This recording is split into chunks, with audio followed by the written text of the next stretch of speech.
আসসালামু আলাইকুম প্রিয় দর্শক, কেমন আছেন আপনারা? আজকে কথা বলবো ইউরোপের নন সেনজেন কান্ট্রি রাশিয়ার পাশের দেশ বেলারুশ দেশটি নিয়ে। বর্তমান বাংলাদেশ ও ইন্ডিয়া থেকে বেলারুশ দেশটিতে আসার জন্য খুব ইচ্ছা প্রকাশ করেছেন। তবে মূলত দেশটি সম্পর্কে আগে ভালোভাবে জানতে হবে। বর্তমান বেলারুশের কী পরিস্থিতি, বর্তমান বাংলাদেশ থেকে কোনো ভালো এজেন্সি বেলারুশ নিয়ে কাজ করছে কিনা, আর বর্তমানে বেলারুশে কী ধরনের ভিসা হচ্ছে। তো এইসব বিষয়ে আপনাদেরকে ভালোভাবে জানতে হবে, তারপর আপনারা বেলারুশে আসার জন্য ফাইল জমা দেবেন। তো যাই হোক, এই বেলারুশ দেশটি নিয়ে কিছু গুরুত্বপূর্ণ বিষয় আলোচনা করব। যারা বর্তমানে বেলারুশে যেতে চাচ্ছেন তাদের জন্য ভিডিওটা খুবই গুরুত্বপূর্ণ। অবশ্যই ভিডিওটি শেষ পর্যন্ত দেখুন, তাহলে কিন্তু অনেক ধরনের তথ্য এই ভিডিওতে পেয়ে যাবেন। আর আমাদের চ্যানেলে আপনারা যদি নতুন ভিউয়ার্স হয়ে থাকেন তাহলে আমাদের চ্যানেলটিকে সাবস্ক্রাইব করে রাখুন। নেক্সট টাইম বেলারুশ সহ বিভিন্ন দেশের তথ্য আপনাদেরকে দিতে পারবো। তো কথা না বাড়িয়ে চলুন বেলারুশ সম্পর্কে বিস্তারিত আলোচনা করি। আচ্ছা, প্রথমে যে বিষয়টা নিয়ে আলোচনা করব সেটা হলো, আপনারা যারা ইন্ডিয়ান নাগরিক আছেন তারা কিন্তু খুব সহজেই ভিসা নিয়ে বেলারুশে মুভ করতে পারবেন।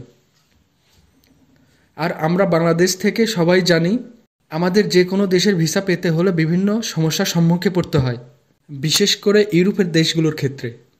তো যাই হোক, বাংলাদেশ থেকে অনেকেই জিজ্ঞেস করেছেন, ভাই বাংলাদেশ থেকে কি ওয়ার্ক পারমিট নিয়ে বেলারুশে যাওয়া যাবে? দেখুন, মূলত আশেপাশের যে নন সেনজেন কান্ট্রিগুলো আছে এরকম চাহিদা কিন্তু এই বেলারুশ দেশটিতে এখনও হয়নি। তবে আমরা দেখেছি বাংলাদেশ থেকে কিছু এজেন্সি কিছু সংখ্যক লোক এই দেশটিতে পাঠিয়েছে। তারা কিন্তু ভিজিট ভিসায় গিয়ে ওয়ার্ক পারমিট ভিসায় কনভার্ট করেছে। কারণ বাংলাদেশ থেকে ওয়ার্ক পারমিট ভিসায় বেলারুশে যাওয়া কিন্তু এতটা সহজ না, খুবই কঠিন। যার কারণে কিছু এজেন্সি ট্যুরিস্ট বা স্টুডেন্ট ভিসায় সেখানে পাঠায়। সেখানে যাওয়ার পর তারা কি করেন, লয়ার দিয়ে সেই ভিসাগুলো ওয়ার্ক পারমিট করে নেয়। সেক্ষেত্রে তাদের কিছু বেশি টাকা খরচ হয়। বিভিন্ন তথ্য অনুযায়ী প্রতি বছর কয়েক হাজার বিভিন্ন দেশের লোক কাজের জন্য বেলারুশে যায়। এর কারণ বেশি বেতন বা ভালো ফ্যাসিলিটি নয়, তারপরেও তারা কিন্তু সেখানে থাকার ইচ্ছা প্রকাশ করে। প্রথমত তার কারণ হলো, ইউরোপের সহ বিভিন্ন দেশের প্রয়োজনীয় কাগজপত্র সংগ্রহ করার জন্য অন্যান্য দেশ থেকে সেটা কিন্তু বেশ কয়েক মাস সময় লাগে। আর বেলারুশ থেকে তা কিন্তু কয়েকদিনের মধ্যেই হয়ে যায়।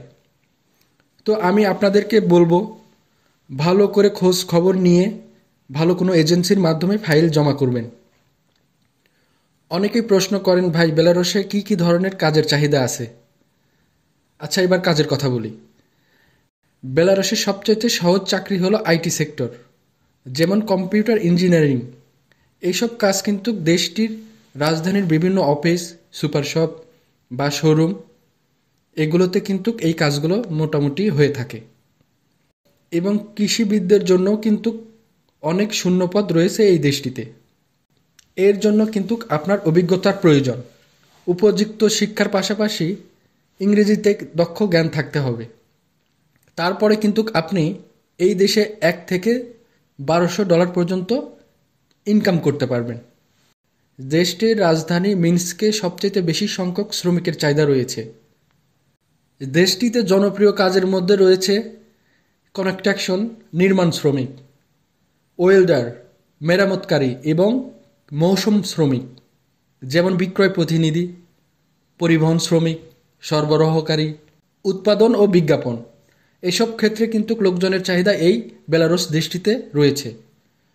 তো বেলারুশ থেকে অনেকেই চিন্তাভাবনা করেন ইউরোপের দেশগুলোতে মুভ করার জন্য। কারণ হলো, বেলারুশ থেকে ইউরোপের দেশগুলো খুব কাছাকাছি হওয়ার কারণেই কিন্তু এই চিন্তাভাবনাগুলো অনেকেই করে থাকে। তো আপনি কিন্তু এই বেলারুশ দেশটি থেকে বৈধভাবে ইউরোপে যেতে পারবেন। আর সেই জন্য আপনাকে 6 থেকে 1 বছর বৈধভাবে দেশটিতে থাকতে হবে। তারপর আপনার সব ডকুমেন্ট অ্যাম্বাসি ফেস করে আপনি কিন্তু ইউরোপের দেশগুলোতে মুভ করতে পারবেন। তো আশা করি সব কিছু বুঝতে পেরেছেন। তো আপনারা কোনো ভালো এজেন্সির মাধ্যমে আসুন, কারো প্রলোভনে প্রতারিত হবেন না। তো আজকের ভিডিওটা আর লম্বা করব না। সবাই ভালো থাকবেন, সুস্থ থাকবেন। আর অবশ্যই আপনারা কোন কোন দেশ সম্পর্কে জানতে চান সেটা কমেন্টের মাধ্যমে আমাদেরকে জানাবেন। আমরা সঠিক তথ্য দেওয়ার চেষ্টা করব ইনশাআল্লাহ। আর পরবর্তী ভিডিও পেতে আমাদের চ্যানেলটাকে সাবস্ক্রাইব করে রাখুন, কেমন? আল্লাহ হাফিজ।